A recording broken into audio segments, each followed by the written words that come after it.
पालघर जिल्ह्यातील वाढवण बंदर प्रकल्पाची उद्या पंतप्रधान नरेंद्र मोदी यांच्या हस्ते पायाभरणी। या बंदरामुळे 298 दशलक्ष मेट्रिक टन मालवाहतूक क्षमता तसंच 12 लाख रोजगार निर्मिती अपेक्षित।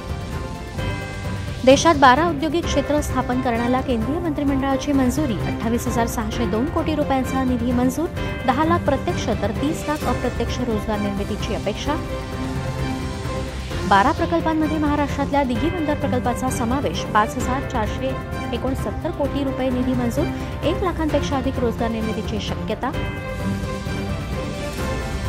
पंतप्रधानांच्या अध्यक्षतेखालील 44व्या प्रगती बैठकीत महाराष्ट्रासह 11 राज्य आणि केंद्रशासित प्रदेशातील 76,500 कोटी रुपयांहून अधिक खर्चाच्या 7 प्रमुख प्रकल्पांचा आढावा। जम्मू काश्मीरमध्ये 2 वेगवेगळ्या चकमकींमध्ये सुरक्षा दलाकडून 3 दहशतवादी ठार, शोधमोहीम सुरू।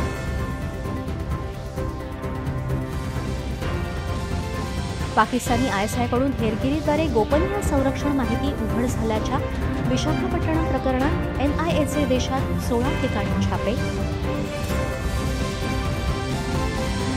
क्षेपणास्त्रांनी सुसज्ज भारताची दुसरी आण्विक पाणबुडी INS अधिघात आज नौदलाच्या ताफ्यात होणार समाविष्ट। या पाणबुडीमुळे नौदलाचं सामर्थ्य अधिक वाढणार। छत्रपती शिवरायांचा पुतळा कोसळण्याची कारणं शोधण्यासाठी नौदल राज्य शासनाची संयुक्त तांत्रिक समिती। नवीन भव्य पुतळा उभारण्यासाठी तज्ज्ञांचा समावेश। मुख्यमंत्र्यांची माहिती। म्हाडा मुंबई मंडळ सदनिकांच्या विक्रीसाठी ऑनलाईन अर्ज नोंदणी तसंच अर्ज स्वीकृतीला 19 सप्टेंबरपर्यंत मुदतवाढ। 370 सदनिकांच्या विक्री किमतीत 10 ते 25% कपात। गणेशोत्सवासाठी कोकणात जाणाऱ्या चाकरमान्यांना मोठा दिलासा। वांद्रे टर्मिनस मडगाव रेल्वे गाडीला आजपासून होणार प्रारंभ।